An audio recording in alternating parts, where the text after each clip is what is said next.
Good afternoon. Before we get started, I just want to show off my mask here. This is, if you can see it, the Syracuse City skyline, and this was a gift from my friend Ty Shaw, the owner of CNY Uniforms. So thank you to Ty for your generous gift. This is our weekly briefing on COVID-19, and we're going to give some updates on city services, and then we're going to talk about human needs and how to make sure that all of our constituents have the information that they need. I have a few guests joining me today. As always, our Deputy Mayor Sharon Owens, who will be addressing everyone in a little bit. We have Councilor at Large Rita Paniagua here, who also has a special message for the community, and we have Sally Kern from Volunteer Lawyers Project. So thank you all for joining us. We also have Councilor at Large Mike Green joining us. Thank you, Councilor, for coming, and thank you to the Council for, again, allowing us to use the chambers for these briefings. Again, just a quick agenda here. We'll go over COVID-19 update. Deputy Mayor will talk specifically about meeting human needs. I will give an update on the census, and then I'm going to talk about our latest appeal to congressional leaders for federal aid. So just a quick update on the numbers. Again, we'll all be getting updates from the county executive at 3 o'clock today. As of yesterday, we have a total of 644 cases in the city of Syracuse. We have 285 recoveries. That total number in the city of Syracuse represents about 52% of the total cases in Onondaga County, and as we've heard the county executive talk about, that's largely due to proactive testing in our congregant and senior living facilities and rehab facilities. We have a high concentration of those facilities in the city of Syracuse, and so we believe when you take those out of the equation, we are comparable with other communities. But clearly it's driving the numbers up. We do expect to find additional cases as we continue the proactive testing, and we are currently working with the county on a proactive testing approach throughout the city of Syracuse, targeting different neighborhoods going forward. So we're looking forward to that and working closely, as we always do, with the county. We've talked for the past couple of weeks about crime, so I want to give everyone an update on that. Just to give some context, when we started our weekly briefings 2 weeks ago, we were at year over year a 7% overall increase in crime comparing 2020 to 2019, although we were already starting to see a downward trajectory. That downward trajectory has continued, so last week when we gave the update, we were at 2% year-over-year increase in crime, and I'm pleased to report today, as of this week's CompStat report, we hit 0%, and actually we are slightly under in terms of total Part 1 crime in the city of Syracuse. So that's, again, a trend that is encouraging, and we hope to continue as we continue throughout this crisis, and hopefully when we are out of it. Updates specifically on violations of the governor's executive order on social distancing and essential businesses. As of yesterday, we have a total of 482 calls for potential violations of the executive order. As has been the case from the beginning, the Syracuse Police Department responds to all of those calls. Of those 482, we have 63 business calls and 619. No, that number we need to update, but the vast majority of the numbers continue to be public gathering. I think that's 419 total for public gathering. Of those calls, we reported 6 of those businesses to the New York State Attorney General's office. And just looking week over week, the last 7 days we had 66 calls. And the previous 7 days before that, we had 69. So the calls are remaining steady. Dig down a little bit more into the crime numbers. The chart that you see on the screen here, I just want to remind everyone, that comes from our weekly CompStat report that the Syracuse Police Department prepares. These reports are publicly available on the syracusepolice.org website. So for those that are interested in following the trends in crime, you can log on to the syracusepolice.org website and look at the same information I'm sharing now. Again, just digging in a little bit more on that 0% number, the Part 1 violent crime continues to drive that number down, so we're at a 13% decrease in violent crime year over year. Property crime is still up slightly at 3%, but again, that number has trended down. In each of those, the biggest numbers driving the overall numbers, homicides right now are 63% below last year, and the crime that is keeping our property crime stubbornly above zero is our burglaries are at plus 19%. But we also like to provide the 5-year averages just to give some broader perspective, and I'm pleased to report that our current total crime compared to our 5-year average, we're 20% below. So that's, again, an encouraging number, and one we hope to continue the downward trajectory. Not all crime is down, as you've heard. One particular crime that we have been focused on, and you've heard others, including Governor Cuomo, talk about, is domestic abuse, which is up. Deputy Mayor Owens will talk more about those numbers and how people can get help. I also want to thank the county for providing the city of Syracuse, and specifically the Syracuse Police Department and Fire Department, with about 5,000 masks. And the police officers and firefighters have been provided those masks, so as they are moving throughout the community, if they run into people that don't have them, they can easily hand them out. So another way that we're trying to keep our constituents safe. In terms of city services, since last week, just a couple updates. One, we now have a secure drop box for city payments. That's accessible outside of the building on the Market Street side of City Hall. That allows customers to make payments by money order, certified funds, check, and cash, exact change only. So constituents can insert sealed envelope payments into the secure drop box, and they can pay property taxes, water bills, and parking tickets. So one of an increasing number of examples of creative problem solving and innovation of city staff to modify the way in which we deliver our services that enhances the safety for our constituents and for our staff. So we're excited to have the drop box in place. Also, you may have seen that Governor Cuomo issued an executive order on April 18th allowing for the issuance of marriage licenses online. And I'm pleased to report that our city clerk, John Kapanis, issued his first online marriage license yesterday. And so I want to thank our city clerk, Kapanis, for being able to deliver that service, which is an important one in the midst of this crisis. In another attempt to make sure that we are providing up-to-date and accurate information to our constituents, both as it relates to city services and other community resources that people may need, we put in the mail this week a COVID-19 city resources guide.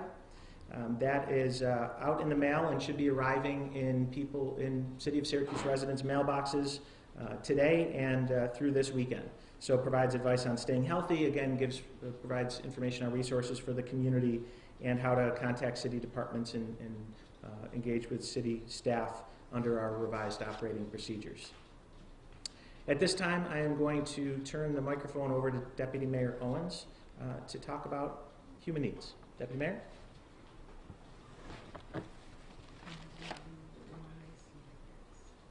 Mm-hmm.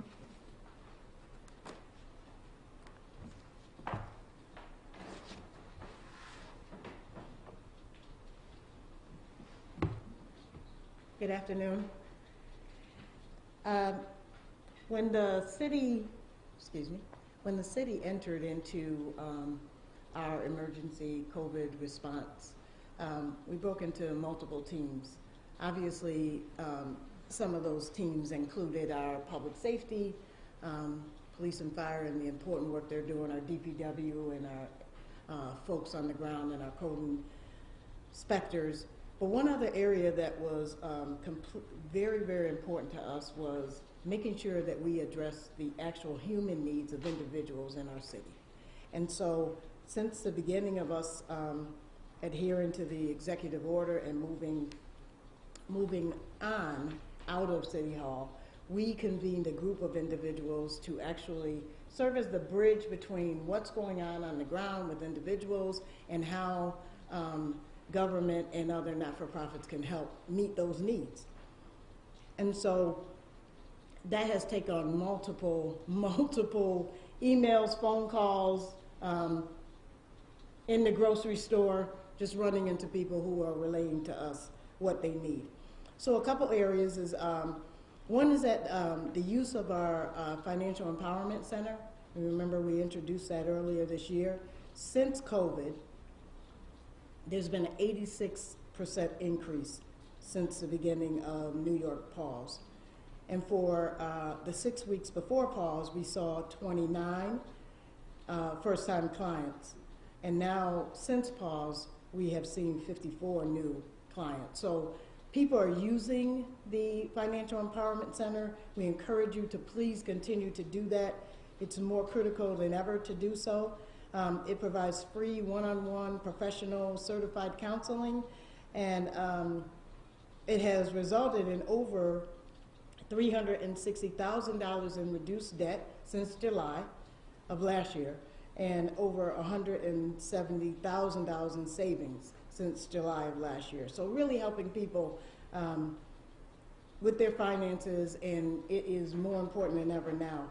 And to make an appointment, you can visit the website, which you see behind me. You can also call the number 315-474-1939 extension 5, or email at fec@homehq.org. Please take advantage of the Financial Empowerment Center. So we're also assisting individuals around lost employment. It is in the national news. I was listening to numbers this morning, and people are either out of work, or they're actually people also trying to find employment opportunities if they're available. But for individuals who are unemployed and looking to file with the New York State Department of Labor, the best way to get in touch is to go through the website that you see. I know people have been waiting. I know there has been a backlog. We actually am pleased to say that the number of people who are still waiting or not able to get on, that is reducing. But if one person can't get on or are still waiting for a check, that's one too many. So keep going to that website, keep trying. We also have been encouraged by a state delegation to let them know if we have individuals we're finding running into problems. Our state delegation has been tremendously helpful to us. Also, CNY Works are continuing to do what they do all the time, match people to employment opportunities. As we look at Restart, as we look at how our community is going to get back to what normal becomes for us, there may be employment opportunities. So CNY Works will continue as our local workforce investment board to connect individuals looking for work to work opportunities. And their contact information is available as well on the slide deck. We've been doing a lot of work preventing unlawful evictions.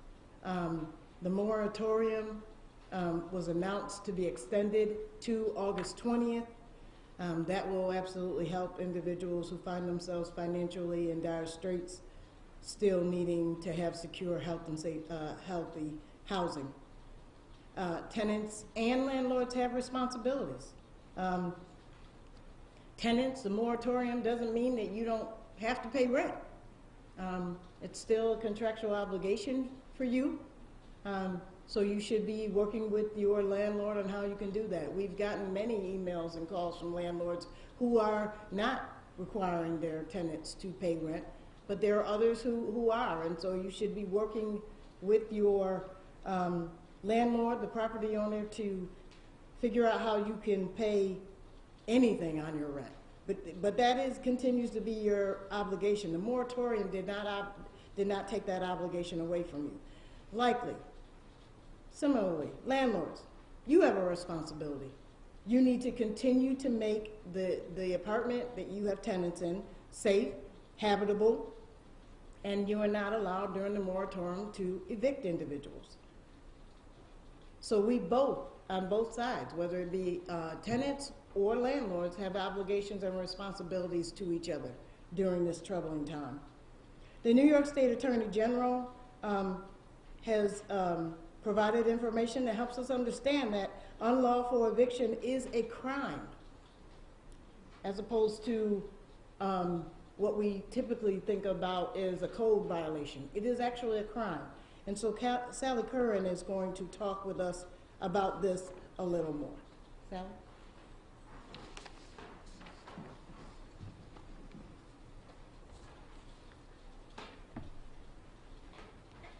Hi, good afternoon. My name is Sally Curran. I'm the Executive Director of the Volunteer Lawyers Project of Onondaga County. We provide access to justice by engaging the legal community and volunteer service to those in need. And really, I come here today on behalf of all of the legal aid providers in town who are all working very diligently to uphold the rights of tenants and to make sure that the essentials of life are addressed even in these most critical of times. So we are there with Hiscox Legal Aid, Legal Services of Central New York, Legal Aid Society of Mid-New York, all working together to provide assistance with family law, employee rights, unemployment insurance. I'll just say, as these people are working their way through the unemployment insurance system, it is likely that they'll have denials eventually. Right now, there's no hearings on those, but when they are, we're expecting a lot of cases. And if you're a lawyer and want to take on a volunteer case, please let us know. We're doing a training next week about it. All of us, we don't have all of our numbers up right now, but I can say if you need a free lawyer in any matter, even if you've never been qualifying for a free lawyer before, but now you don't have money to pay for a lawyer, you can call 211, say you need to speak with a free lawyer, and they'll connect you with one of our agencies. So I'm here to talk about evictions, and I'm here to talk about unlawful evictions. First, I just want to emphasize what the Deputy Mayor just said as well, which is that the eviction moratorium from New York courts goes through June 19th. In addition, the federal government has said that there are no evictions for not paying rent in federally subsidized housing, so public housing, Section 8, things like that, until August 24th. Yesterday, Governor Cuomo additionally issued a new executive order. Part of that order applies to everyone. It says that there can be no late fees for the time between March 20th and August 20th, and also that you can enter an agreement with your landlord to have the security deposit that you gave used to pay rent. Part of that order applies to people who are eligible for unemployment or who are facing financial hardship due to COVID-19. And I can say we know that that's at least 50% of our community that that's the case for. Then your landlord must allow you to apply the security deposit to rent, and your landlord cannot try to evict you for not paying rent until after August 24th. And we're waiting for the courts to respond to this order to perhaps extend the whole moratorium, but that's not been done yet. So who does this apply to? If you've lost hours due to COVID-19, if you've lost a job, this applies to you. And we, the legal aid providers, strongly encourage you to let your landlord know in writing that you're facing financial hardship due to the COVID-19 pandemic, and that you keep a copy of that communication, however you communicated it. Text, email, letter, keep a copy of it for the future. It's all a little bit tricky, and if you're a renter and you're wondering if this all applies to you or how it may apply to you, please call one of us. We are happy to look at your individual situation and let you know what your rights are. I now want to talk about unlawful evictions. This is particularly important. We've been getting more and more calls about landlord harassment and threats of unlawful evictions. This is on the rise as people are unable to pay for their rent. Unlawful evictions, as Ms. Owens mentioned, are a crime.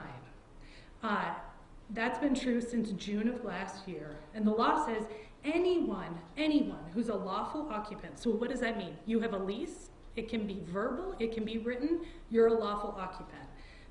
If you've lived in that dwelling, as we call it, for at least 30 days, you're a lawful occupant. And who's not allowed to try to evict you? Anyone is not allowed to try to evict you without having gone to court and gotten an eviction warrant. They can be charged with a Class A misdemeanor, which can result in going to jail for up to a year and having to pay $1,000 to $10,000 per incident. The Attorney General is issuing new guidances on this today. I strongly encourage all landlords to read that. It's very informative. So the most common example of what we're talking about is your landlord changes your locks, or they show up and they throw everything that you have out on the lawn. That one is obviously an unlawful eviction, but it also applies to family members, friends, co-tenants, sublessees, and others who have been living in the home for at least 30 days. And many more things also apply here. If your landlord turns off essential utilities like heat, like water, like electricity, if your landlord threatens to use force, if they remove the door or make it so the lock doesn't work. We have seen and heard reports of all of these things happening. And it even can include repeatedly calling you at all hours, demanding you to leave, repeatedly banging on the doors, yelling at the tenant, and repeated demands to get out when they know that they don't have a lawful right to get you out. If any of this happens, please call the police immediately. You also can call one of our legal aid attorneys, and we will help you file an emergency action in court so that you can get back into that house. But it's important that you act right away.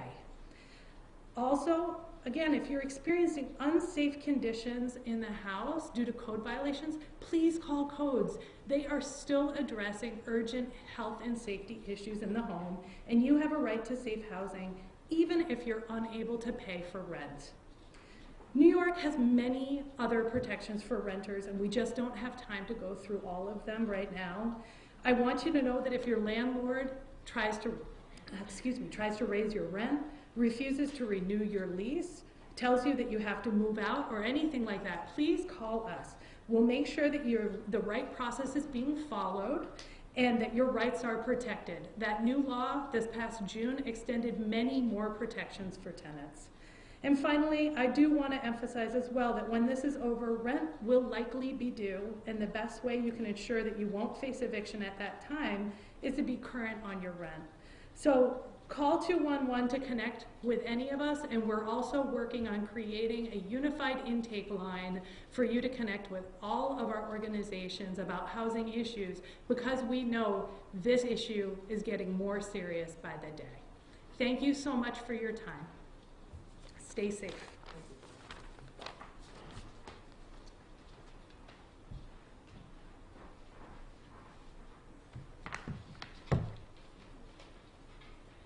Thank you, Sally. I just want to emphasize the last thing she said to all of our renters. At the end of the moratorium, rent will be due. So please reach out to all of our fine legal housing advocates, because they're here to help you. So please reach out. Go to 211 and they'll get you to these good folks, okay? So the other bit of information we wanted to share today is also very unfortunate news that since the Pause initiative, we have seen domestic violence calls increase by 12%. Over the last 48 days with Pause in effect, there have been 1,598 domestic violence calls. In the same amount of time before Pause, there were 1,425 domestic calls, violence calls. That additional 173 calls during the Pause period is contributing to our city's year-over-year increase in domestic violence calls since 2019. We want to make sure that if you're in a domestic violence situation and you're facing this terrible situation, that there continues to be help out there for you. The Revere House is available. They've been doing this work. They are amazing at this work with individuals. So please if you're facing domestic violence, please call 315-468-3260. There's also a web chat that has been set up at verehouse.org. Please.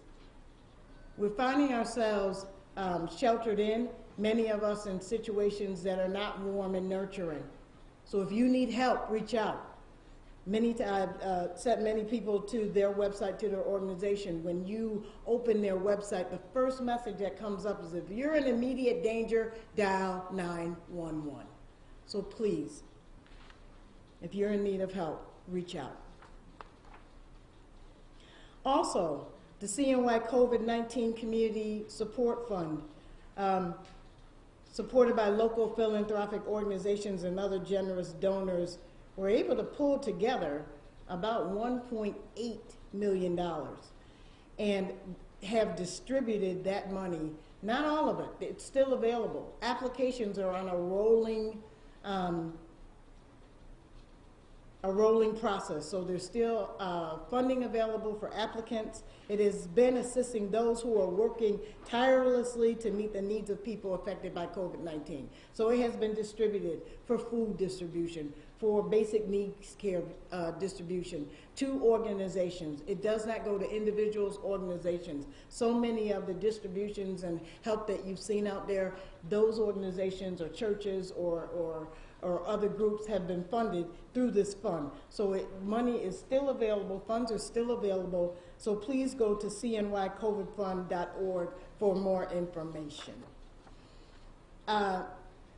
The mayor talked about us pulling together a human needs team. I'm just trying to herd cats and get information and make sure that we get the information out. But the people on the back of me on this slide are the people every single day taking calls, taking emails, intervening when people need help, going out to check on people in housing situations, volunteering for distribution, coordinating with the county. They are the ones doing the yeoman's work, and we get together. It has been up until last week every single day. I want to give them a breather because they're going out and doing so much.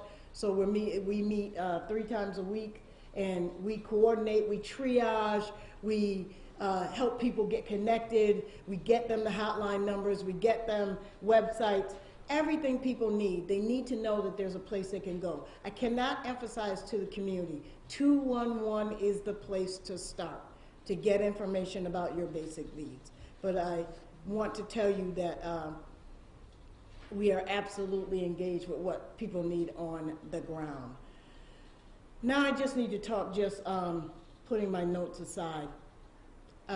We are in a fight for our lives with a virus that is insidious and doesn't care who you are, what your socioeconomic status is, your age, race, ethnicity, what language you speak. It does not care. It's looking for a host, a vehicle to spread its death among our community. We're in a war, and we need to be prepared to continue to fight this war. And we're battling another thing, human nature in central New York and Syracuse when the weather is breaking and the sun is coming out and it's getting warmer. So we're battling a virus, and we're battling this time of year when we're just ready to get outside. Listen, you can be outside. We're asking you to wear a mask, requiring actually through the governor, to wear a mask and to maintain social distancing. This is a time where normally I would be breaking out my grill and getting family over and having a good time because graduation season is coming up. We cannot do that.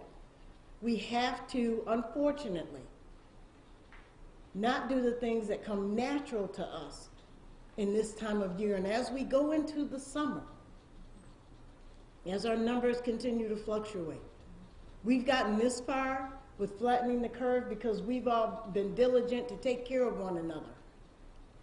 We don't know, as we come and go every single day, who amongst us have underlying health conditions. We don't know. Those individuals just go check in with their doctors and go about their daily business. But we don't know that they have an underlying health condition and cannot afford to contract COVID-19. We've got to take care of one another. We've got to continue. This is when it gets hard. But I know the community that I love and that I fight for every day are a bunch of fighters.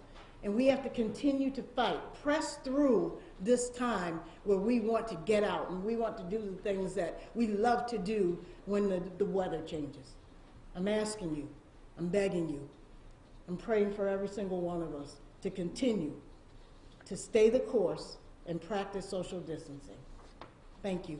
Now, our Honorable Councilwoman Rita Paniagua.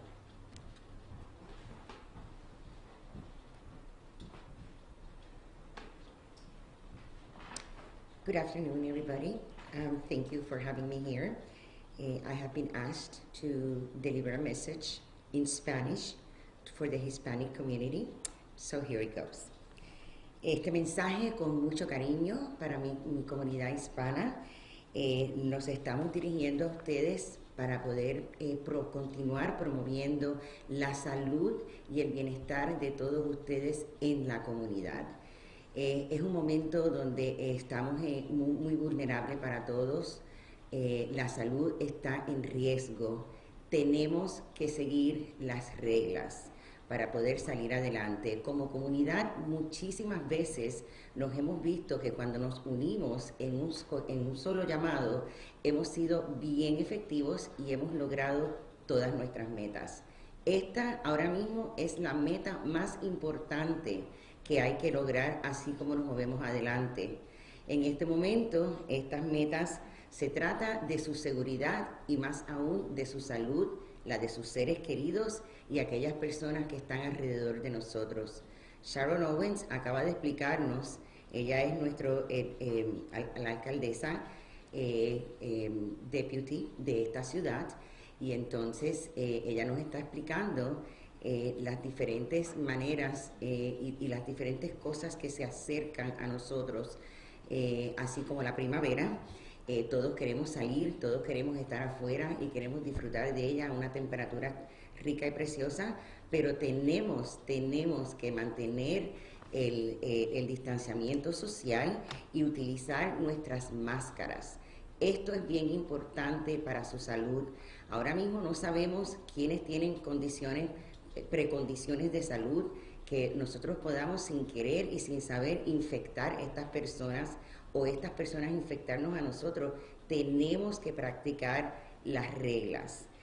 Una de las cosas importantes que queremos también mencionar en el día de hoy es la prevención de la evicción que acaba de ser expandida al mes de agosto. Usted tiene hasta agosto, hay una moratoria que previene que lo saquen de su hogar hasta el mes de agosto. Esto no significa que usted no tiene que pagar la renta.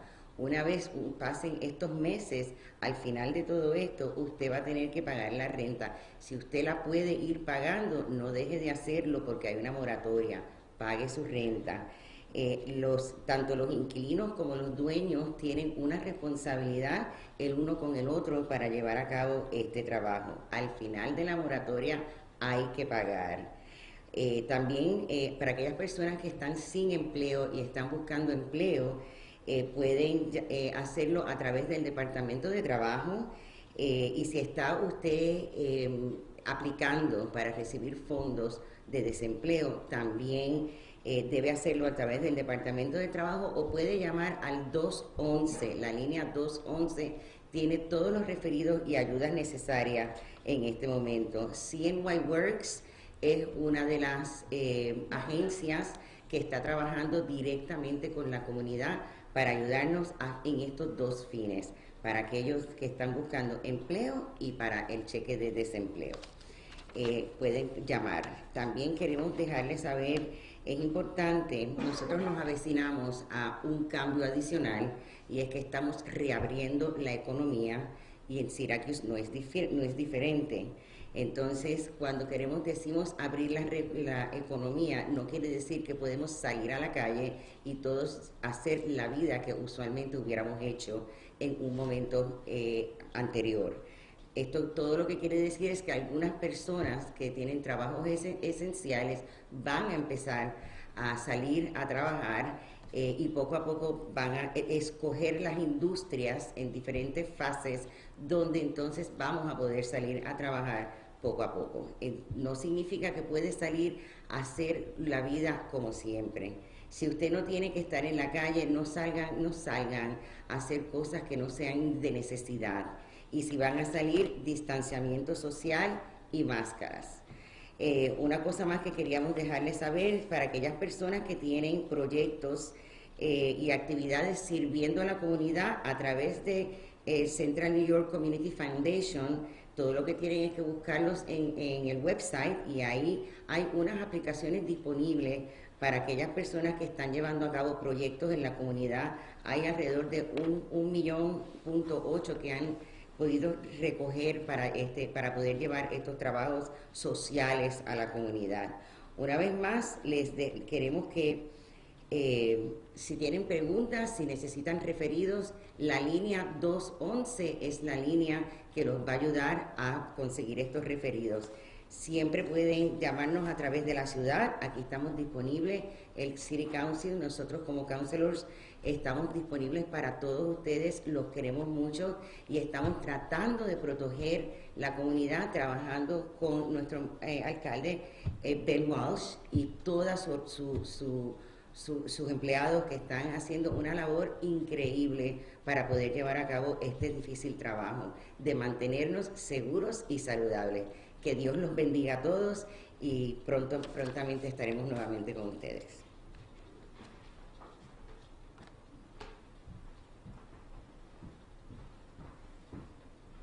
Gracias, Rita.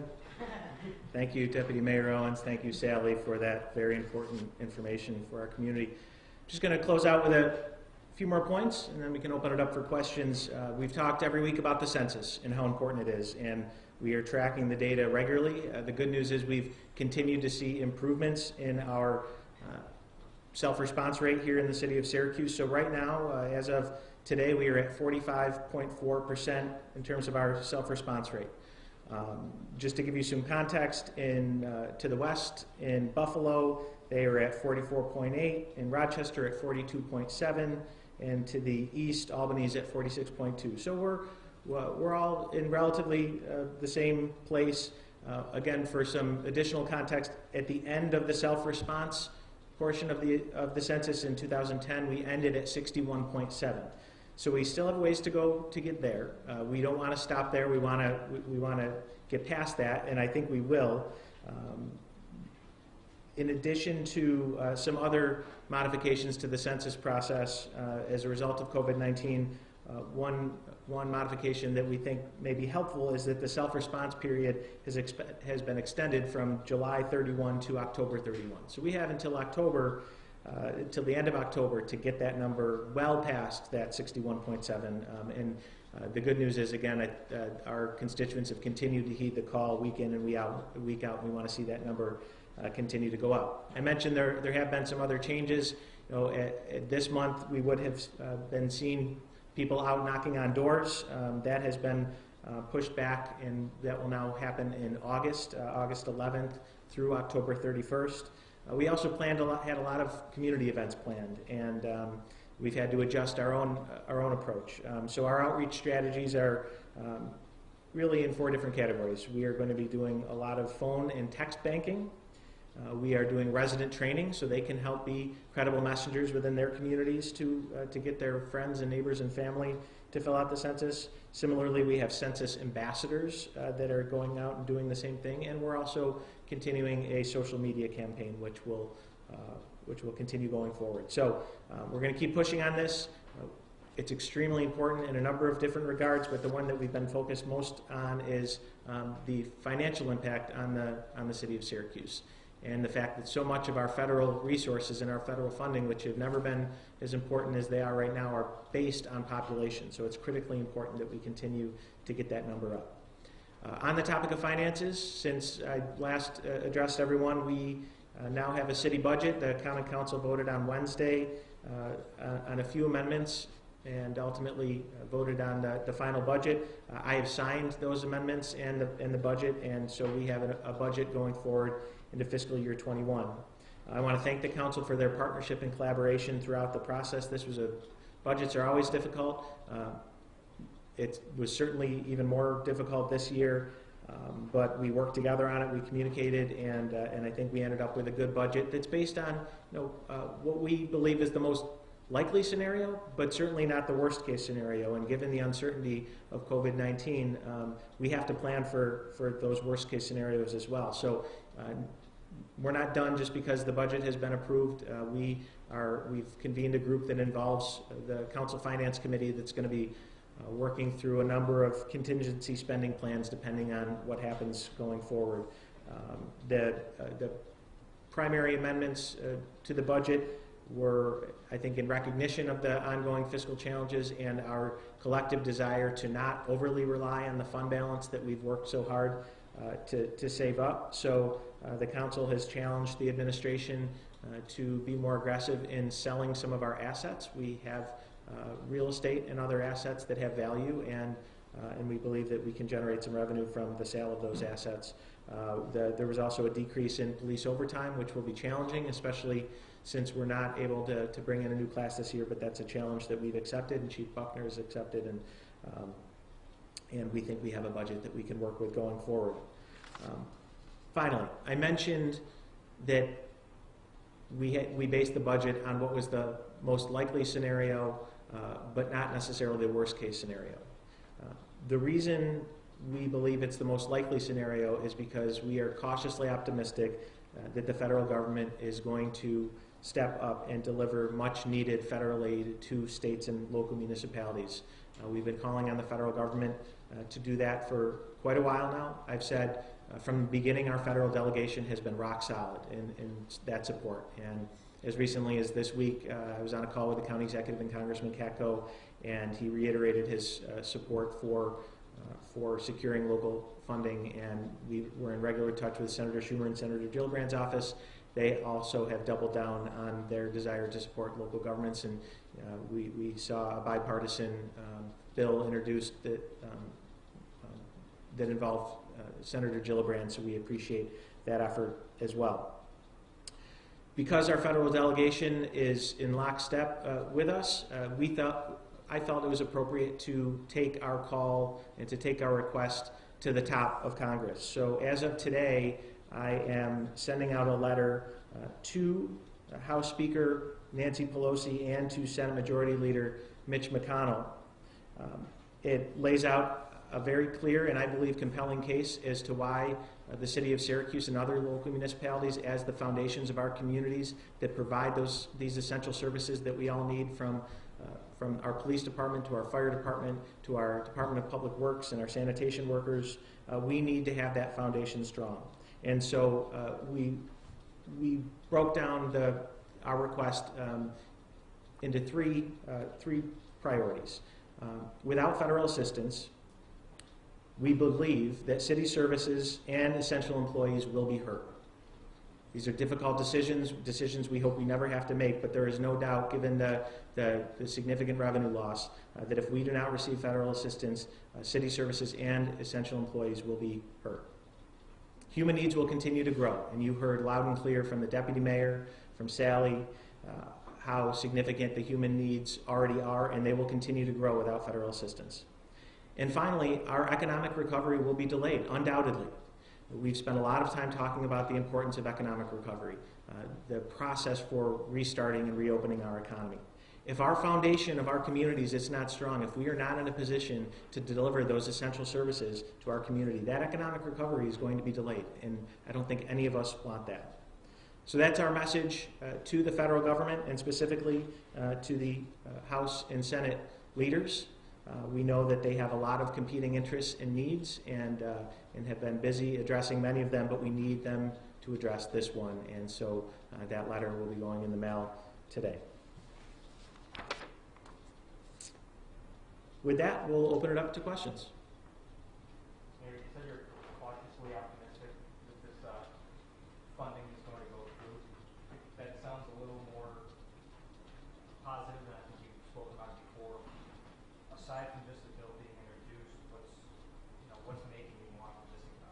So the question for those that maybe didn't hear it is why I'm feeling cautiously optimistic and perhaps slightly more optimistic than I have in the past about federal aid. It's really based on my conversations with our federal delegation offices and me following the news, having conversations with other mayors. I want to manage people's expectations. By no means is this a foregone conclusion. I don't know anything that other people don't know, but it does appear that there is general consensus that aid is needed at the state and local government level, and that there's a general desire to support local governments. I think where we're seeing some disagreements is the how and the when, and the how and the when are really, really important. We saw what we had to do last week. We had to place over 100 employees on temporary unpaid leave. The longer we go without that aid, we're going to have to continue to make difficult decisions like that. So it's not just a matter of if, it's the how and the when are also very important. So again, based on what I know today, I am cautiously optimistic. I am a cautiously optimistic person by nature, but until the vote is done, I won't be. I'll continue to have a little trouble sleeping at night. Any other questions? Mayor, one of the things that you talked about was the fact that you're not going to be able to hire a new class of police officers, and obviously over time you're asking Chief Buckner to kind of watch that a little. Are you then also asking potential officers that are thinking of retiring, can you guys just stay on a little bit longer? How is that working? So the question is about the financial challenges specific to the police department and whether or not we are trying to get officers that might be inclined to retire to stick around. We absolutely want everyone in the police department to continue to serve the city. And the challenge, despite the fact that we've brought on 3 new classes, is we've been playing catch up with retirement. So, would I like for people to be able to hang in there a little bit longer as we work our way through this crisis? Yes. But is it fair of me to ask someone that's dedicated the majority of their professional lives to the city of Syracuse and put their life on the line? Probably not. And so, everyone has to make their own decision that's in their best interest. But from the way in which we budget, from the way in which we continue to work through the police contract, we are looking at ways to incentivize and to keep our police officers in the department so we can continue to effectively serve our constituents. One of the things that you mentioned that the council was pushing for you to do is sell certain properties. Just give us an idea of what kind of stuff we're talking about. Yeah, so the council put in the budget an additional $3 million of revenue anticipating asset sales. So I mentioned that the city owns quite a bit of real estate, much of which we need and can't do without. But some of that real estate we have been looking at for a while. When I came into office and had my list of potential revenue generators, that's been on the list from the beginning. This crisis has raised it, along with the council's influence through the budget process, has raised that towards the top of the list. A perfect example is we took ownership over the Syracuse Developmental Center last year through tax foreclosure. That's a nearly 50-acre property with beautiful views of the city of Syracuse. The building is obviously in difficult shape, but we believe there's real value in that property. So we're gonna get an RFP out on that property hopefully soon, and we're looking at other properties as well. So that's what we're in the process of doing right now, is prioritizing that real estate, making sure that we're not making decisions in the short term that will hurt us in the long term. This can't be a fire sale, but we do think that there are assets that the time is right to try to dispose of and generate some revenue. Do you guys have feelers out? I mean, I would imagine in this type of economic climate that it might be difficult to find buyers. Yeah, so that's one of the challenges, obviously, is if we're hurting financially, then a lot of other people are too, and so I don't think there's a clear picture yet of how the real estate industry will be impacted, but I can tell you that just since the budget was passed, we had We've had interest in the City Hall Commons building a block down the street that we've looked at for a while. We've continued to have people interested in the developmental center. So undoubtedly there will be some impact on the real estate industry, and if ultimately we put requests for proposals out and the proposals that we get we don't think are in the best interest of of our constituents and in the best financial interest of the city, there's nothing saying that we have to sell them, but I think the time's right to at least test the waters. Talk about contingency plans. I wonder if you could just be more specific about how employees and essential services will be hurt if we don't get this federal funding. I mean, do you have numbers in mind? If we have to make this many layoffs, we have to reduce these budgets. What does that look like? Well, so the question is, what do these contingency spending plans look like? And they are very much a work in progress, and we are, I believe, first thing next week going to be convening the full group, including some of the counselors, to work through some of those options. What I've said generally is that without federal aid, service levels and staffing levels would be negatively impacted.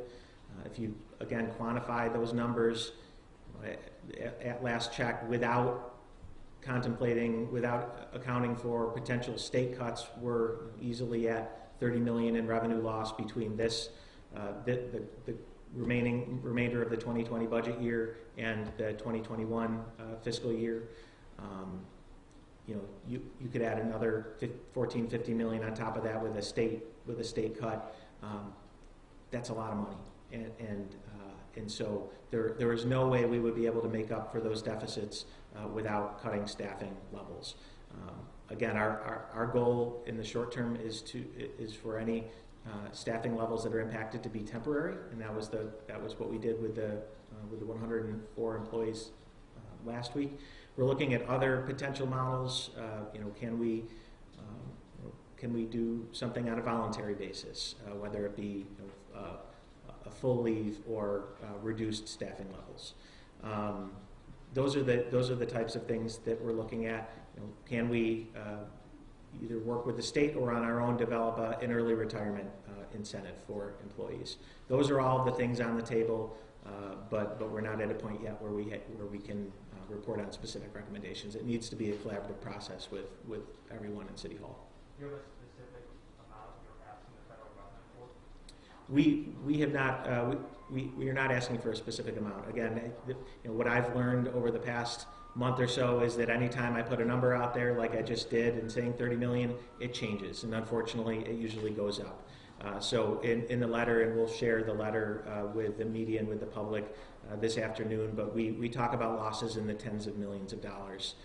So I'm sure there'll be a formula that the federal government uses under the original proposal in the last stimulus package. Senator Schumer had put forth a formula that would have resulted in around $50 million coming to the city of Syracuse. That feels like a pretty good number to me right now, but again, it changes by the day. I don't know if you can speak to this, Mayor, but at a time like this with the shelter-in-place order, how is Revere House essentially able to help these domestic abuse survivors without police intervention? Yeah. So sometimes police intervention, as you saw in the numbers, is absolutely what's required in the short term. I don't want to speak for Revere House. They have a number of resources, ways in which they can help remove people from situations, temporary housing options. The deputy mayor mentioned that not only do we encourage people to call the phone number, oftentimes if you are sheltered in place with your abuser, it's not easy just to pick up the phone, and that's why that chat line on their website is so important, that people can get online, get on that chat line, and have a direct conversation with somebody. So, while with like everything else, the people being hunkered down at home complicates matters, there are still plenty of options for everyone. So no one should feel like that is a limiting factor or is a reason why they shouldn't seek out help. We can, working with the Revere House, we can get people out of those difficult environments and get them the help they need. Mayor, I can add, Sure. While the courts are closed except for essential matters, orders of protection are essential matters. And so I know the attorneys and the advocates at Revere House have been successful in doing virtual preparation of orders of protection and submitting those to the court, and those have been able to be granted.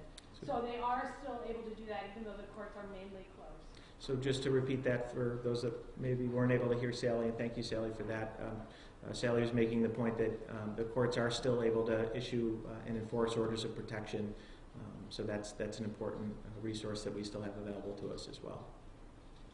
Anything else? As the weather warms up, especially over the next 2 weekends, as the weather gets warmer and warmer, and we get more and more closer to summer, how do you plan to make sure social distancing is followed in public parks, even kids playing out on the street in neighborhoods to accommodate things the weather gets warmer too? Yeah, so the question is, how do we enforce social distancing as the weather gets warmer? It's hard. The deputy mayor said it. This is human nature, and it's not unique to the city of Syracuse. This is human nature across the board, whether you're in the city, the suburbs, in the country. The weather gets nice, you want to be outside. And there are safe ways to be outside. You can go to our parks. You can walk, you can run, you can ride your bike. Bring your mask. Wear it anytime you can't maintain a safe social, physical distance. But get out and get fresh air. But now is not the time to play basketball, to be involved in contact sports, to be getting together with your friends, to having barbecues in your backyard. And our approach from the very beginning, in partnership with the Syracuse Police Department, is to continue to inform and to educate our constituents. The vast majority of our constituents and everyone else are doing the right thing and following the rules. And the vast majority of people that aren't following the rules, when we do engage with them, when we do respond to those calls, they do. There will always be people that don't follow the rules. There will always be people that don't follow the laws. Our goal is to do our very best to enforce them, but not to criminalize this pandemic. It's a temporary situation, and people are managing it differently. But as the weather changes, as circumstances change, we will modify our strategies accordingly. There were basketball hoops in the parks until people started playing basketball. They came down. We make decisions as those circumstances change. But I believe in the people of the city of Syracuse because they have shown us up to this point that they have done the right thing, and it's reflected in the numbers. And now, and I think that's why it's so important, the deputy mayor's message, Councilor Paniagua's message is, we all have been at this for a while now, and we're tired and we're frustrated. But now is not the time to let our guards down. And so that's the message. But I believe in the people of the city of Syracuse because they have done the right thing, and I believe they'll continue to do the right thing. To go back to the budget, we first proposed the budget. We were talking about in the current fiscal year, before the shutdown, possibly ending up with a surplus. Mm-hmm. And at the time, I think it was said we were projecting a $6 to $7 million reliance on general fund in this fiscal year. Has that number changed? Are we still around there, or has that gone up? So the question is, for the current fiscal year 2020, which ends at the end of June, what that deficit looks like. I'm going to take it as an opportunity, Chris, since you mentioned that we were projecting a surplus. And one of the things that I think I've been very proud of over the past few years, due to very hard work from the folks in this building, from our colleagues in the Common Council, is we were riding that ship. We did and still do have a healthy fund balance. We were projecting a surplus this fiscal year. I think oftentimes we collectively have gotten so used to the narrative that the city of Syracuse is broke. When I talk about the challenges that we're in, it's kind of, people are inclined to say, well, what else is new? This is new. We have made very difficult decisions and worked very hard to get not just the city's finances, but this community and our economy headed in the right direction, and it very much was. And I truly believe that if we can get the federal aid that we need, we can get back there relatively quickly, because all the same ingredients that got us to this point are still here. So that's why federal aid is so important. We can control our own destiny. We have been, and we will continue to. But this is unprecedented. There's no planning. No one could have envisioned this or planned for it, and so that's why we need help. In terms of this fiscal year, so yes, probably not much more than a month ago, we were projecting a $1.5 million surplus in this budget. By the time we released the last budget, we were projecting single-digit deficits. The actual budget last year that was approved anticipated about an $8 million deficit. So we were trending far better than that. I think based on the recent numbers, we will likely, again, without federal aid and/or additional spending cuts, we will likely exceed that projected deficit at this point. But again, that number continues to change. But that's why we're making these decisions right now as it relates to placing employees on temporary leave, enforcing our non-essential spending freeze. These are the short-term actions that we need to take really to stop the bleeding in the current fiscal year as we plan for the next one. So it's safe to say that since I last shared that number has gone up and is now over that budgeted $8 million deficit. Significantly over? How much over? I'd have to look at the latest projections, but off the top of my head, we were, I think, just sales tax alone, our revenue loss was, we're looking at a sales tax revenue loss in this fiscal year of over 12 million. Yeah, I mean, it's all relative, but yeah, fairly significant. Any other questions? I want to finish on a positive note. Special message to my wife, Lindsay, the mother of our 2 daughters. Happy Mother's Day. And of course to my mother, Dee Dee, happy Mother's Day to you, and happy Mother's Day to all of the amazing mothers in the city of Syracuse and throughout this community. Thank you, everybody. Have a great weekend.